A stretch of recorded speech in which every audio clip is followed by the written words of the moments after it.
Bismillahirrahmanirrahim. Assalamualaikum warahmatullahi wabarakatuh. Alhamdulillahirabbil alamin wa bihi nasta'inu ala umurid dunya waddin wa ala alihi wa sahbihi ajma'in. Yang pertama-tama dan yang paling utama, marilah kita panjatkan puji syukur kita atas kehadiran Allah Subhanahu wa taala yang telah memberi kita nikmat iman, nikmat Islam, dan juga dapat meluangkan waktu sehingga saya bisa menuntaskan mata kuliah saya pada saat ini. Salawat beserta salam tak lupa pula kita sajikan kepada ruh junjungan alam, yakni Nabi besar Muhammad sallallahu alaihi wasallam. Baik, perkenalkan, nama saya Ilmiyanti. Saya mahasiswi dari kampus TIT Hafaz Hamzah Fansuri, Kota Subul Salam, Aceh, Prodi Pendidikan Agama Islam, dosen pengampu Ibu Sabarita Banurea MA. Baik, langsung saja saya ingin menyampaikan dari makalah kami yang berjudul Islam Periode 3 Kerajaan Besar Abad Pertengahan. Yang pertama, Kerajaan Utsman di Turki. Asal-usul Kerajaan Utsman berdiri, kerajaan ini adalah bangsa Turki dari kabilah Oghuz yang mendiami daerah Mongol dan daerah utara negeri Cina. Dalam jangka waktu kira-kira 3 abad mereka pindah ke Turkistan. Kemudian Persia dan Irak, mereka masuk Islam sekitar abad 9 sampai 10 Masehi. Ketika mereka menetap di Asia Tengah pada abad ke-13 Masehi, mereka mendapatkan serangan dan tekanan dari Mongol. Akhirnya mereka melarikan diri ke barat dan mencari perlindungan di antara saudara yaitu Turki Seljuk di antara tinggi Asia Kecil di bawah pimpinan Ertugrul. Mereka mengabdikan diri kepada sultan yang sedang melawan Bizantium. Berikutnya, Kerajaan Syafi di Persia. Asal usul Kerajaan Syafi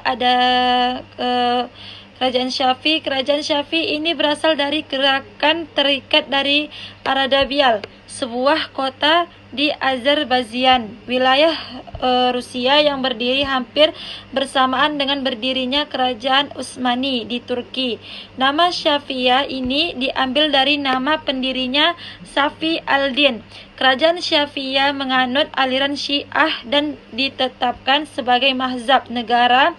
Safi al-Din keturunan dari Imam Syiah yang ke-6, Musa al-Kazim. Dalam waktu yang tidak lama, terikat ini berkembang pesat di Persia, Syirik dan Asia Kecil. Yang terakhir, Kerajaan Mughal India. Asal usul Kerajaan Mughal berdiri seperempat abad sesudah berdirinya Kerajaan Syafi. Kerajaan ini termasuk dari 3 kerajaan besar Islam, dan kerajaan inilah yang termuda. Awal kekuasaan Islam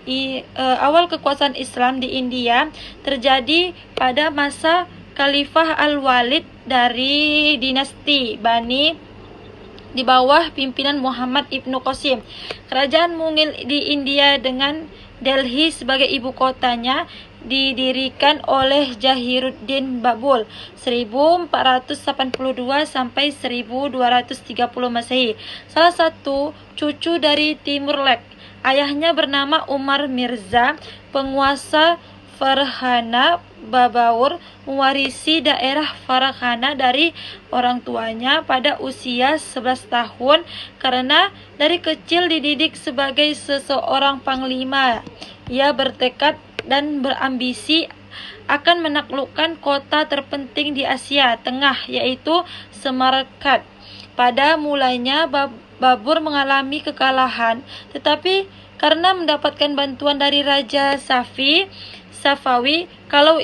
yaitu Ismail, akhirnya berhasil menaklukkan perkembangan kerajaan Mughal sepeninggalan Babur tahun 1530 Masehi. Tahta kerajaan Mughal diteruskan oleh anaknya yang bernama Humayun. Walaupun Babur telah berhasil menegakkan Mughal dari serangan musuh, namun Humayun tetap saja menghadapi tantangan. Selama roda kepimpinannya, kondisi pemerintahan tidak pernah stabil. Selain banyak menghadapi peperangan, ia harus menghadapi gerakan pemberontakan. Bahadur Shah, penguasa Gujarat, dan pertempuran besar dengan Sher Khan di Kanauz pada tahun 1540 Masehi. Baik, sekian dari saya yang saya baca makalah dari kelompok kami. Jika ada kata-kata yang kurang berkenan, mohon maaf. Wassalamualaikum warahmatullahi wabarakatuh.